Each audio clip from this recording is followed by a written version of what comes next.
This is episode 2081 of the Daily Meditation Podcast. I'm Mary Meckley, and I'm honored you are here showing up for yourself today. You are doing one of the best things you could do for yourself all day long. Meditation is one of the few rituals that benefits nearly every area of your life.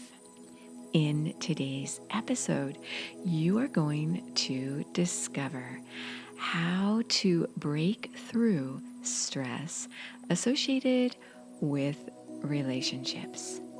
In this week's series, you are discovering a different meditation technique that helps you break through top stressors in your life, especially these days as we experience a pandemic and political, social, and economic disruption. So I will be sharing a meditation technique with you to help you manage relationship stress. And this has to do with the stress that you may experience with relationships with loved ones, or in regard to people who might be confronting you, which seems to be happening more often these days. And you may not even really know the person, but you can still honor the person and bring out the best in regard to a stressful situation. The full 30-minute guided meditations, as always, I share those with you on the Sip and Om meditation app. You can try that out for 2 weeks, free access to over 2,000 meditations. You get a stress breakthrough journal, as well as a stress guide in this week's series. So that's where you can go a little more deeply with your meditation ritual. I know that when I first started meditating, it took me a while to get to the point where I wanted to sit down and actually close my eyes with a straight spine and sit in stillness for even 5 minutes. That seemed like a long time for me when I first started meditating, and that might seem like a long time for you as well if you're new to meditation. I know many of you already have an established meditation ritual. You meditate consistently, but you like to keep your meditations dynamic and fresh, and so you enjoy the techniques I share with you each day. So whether you are a long-time meditator or you are brand new and just want to do a technique as you manage stress throughout your day, you are in the right place, because we all begin our meditation journey taking time to feel comfortable, feeling stillness and slowing down. It can take time to begin to feel stillness in your body, so honor that. Just do what feels right for you. So I want to ask you as well about your challenge. Every week you have a challenge that I encourage you to do each day of the weekly series. Well, your challenge for this week is to give yourself a midday stress test. That means at some point in the middle of your day, stop and notice your level of stress. Rate it on a scale from 1, meaning you're not feeling stressed, to 10, meaning you are maxed out with stress. So rate your level of stress and then think about what is contributing to that stress. This is where you gain some real insight as to how you're living your life. Because even though we might think that we know what's going on with our lives and what's contributing to our stress, certainly the pandemic is a stress contributor, but there are other things that you may not really pay much attention to that also contribute to your stress. And so doing a stress test in the middle of your day can give you some great insight and help you start to manage your stress in a better way, or even remove certain stress triggers if you possibly can. But what you can do is manage your reaction to stress. And that's what relationship stress, our technique for the day, is all about. And it has to do with compassion, especially when we feel we're being judged or criticized by someone else, whatever the relationship means to us. It hurts. It can feel like we don't matter. It feels like a denial or a rejection. Your first instinct when a loved one or anyone criticizes you may be to lash out in anger, to express your pain. And when you do this, it often adds fuel to the fire. It usually creates a rift. And sometimes some things that are said or done can damage a relationship beyond repair. And this happens.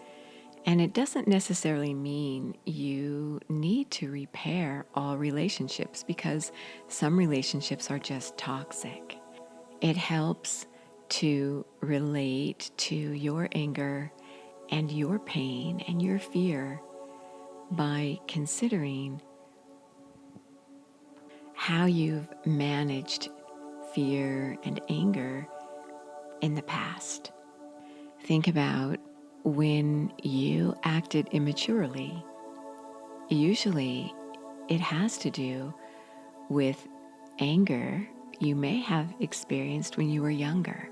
So two people can be fighting over the same parking spot at a grocery store and act like their 5-year-old selves acted. You might notice that you respond in a mature, thoughtful way towards someone, yet they continue to respond to you with the emotional maturity of a 5-year-old. So think about how you respond to others when you're experiencing relationship stress. And think about in your own life how you responded at different stages and at different ages. And see if there's a correlation in regard to maybe some wound that you still carry with you from different experiences in your life. And notice if certain relationship stress triggers those wounds that may cause you to act in a way that makes you feel disempowered to the point where you're not responding with that much emotional maturity. And when you regard your response to anger and upset in relationships, you can have more compassion for yourself. And you can also have more compassion for others. I read a while ago, and I don't remember the source, but it was by a psychologist who had done research on relationships and people who betrayed their partners. So there was some infidelity. And in this research, it showed that usually people who betray their partners, especially if they betray them on a regular basis, they have some wound from their childhood to where they don't feel loved, and they have a hard time emotionally connecting with their partners. And so they do what is termed false intimacy, where they are intimate with many others, whether they're in a relationship or not. It's this promiscuity that happens, and it often stems from a wound from childhood. So when you can regard someone who is harming you in a compassionate way by considering that they likely received some kind of emotional wound in their life at a certain age. And you can often tell the age by how they're emotionally handling themselves. You can begin to feel more compassion for people and also for yourself. So as you settle yourself down today and begin to calm your mind and body, begin to think about your own difficult relationships in your life, or even difficult experiences you may have had with even random people, maybe losing your temper with someone. And when you think about how you responded, consider if you responded in this way because of something that may have disempowered you at a certain time in your life. And then begin to allow yourself compassion.